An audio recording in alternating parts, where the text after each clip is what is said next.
اور امام شافعی رحمۃ اللہ تعالی علیہ خود ارشاد فرماتے ہیں، کہتے ہیں اگر کسی مسئلے کے اندر میں پھنس جاتا، اس مسئلے کے اندر مجھے جو ہے وہ تسلی بخش جواب نہ ملتا، تو فرماتے ہیں پھر میں کیا کرتا، رخت سفر باندھتا، امام اعظم ابو حنیفہ کے مزار پہ حاضر ہوتا، 2 رکعت نماز نفل پڑھتا، پھر ان کے وسیلے سے دعا کرتا، اللہ رب العزت مجھے اس مسئلے میں کامیابی عطا فرماتا۔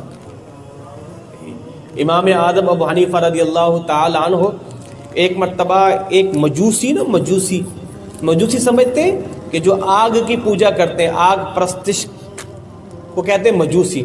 ایک مجوسی نے امام اعظم سے قرضہ لیا، تو آپ اس سے قرض کی وصولی کے لیے گئے، تو اس کے گھر کے باہر کیچڑ تھا۔ اب کیچڑ میں امام اعظم ابو حنیفہ رضی اللہ تعالیٰ عنہ کے پاؤں مبارک، یعنی آپ کی چپل جو ہے وہ کیچڑ میں لگی۔ اب کیچڑ جو ہے وہ آپ کی چپل کو لگ گئی۔ اب امام اعظم اپنی چپل سے کیچڑ صاف کر رہے ہیں، اتنے میں وہ کیچڑ چپل سے اس مجوسی کی دیوار پہ جا کے لگ گئی۔ اب اس سے کیا ہوگا، دیوار ساری گندی ہو گئی، دیوار ساری گندی ہو گئی۔ اب آپ کھڑے سوچ رہے ہیں میں اس دیوار کو کیسے صاف کروں؟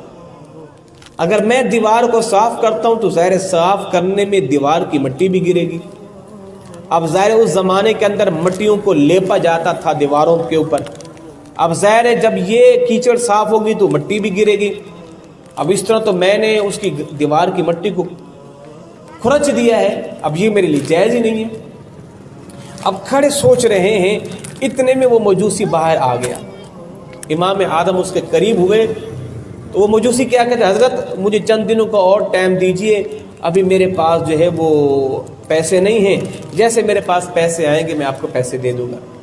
آپ نے فرمایا میاں پیسوں کی بات بعد میں کریں گے، یہ بتاؤ تمہاری دیوار پہ یہ کیچڑ لگی ہے میرے سے، اب اس کو میں نے صاف کرنا ہے تو صاف کروں تو کیسے کروں، اس کو میں صاف کروں تو کیسے کروں؟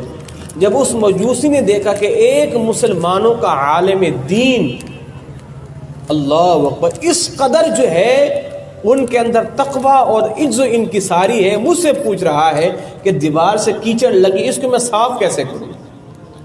پھر وہ مجوسی کیا کہتا ہے، حضرت رہنے دیجئے، دیوار کی کیچڑ بعد میں اتاریے گا، پہلے من کی کیچڑ اتار کے مسلمان کر دیں۔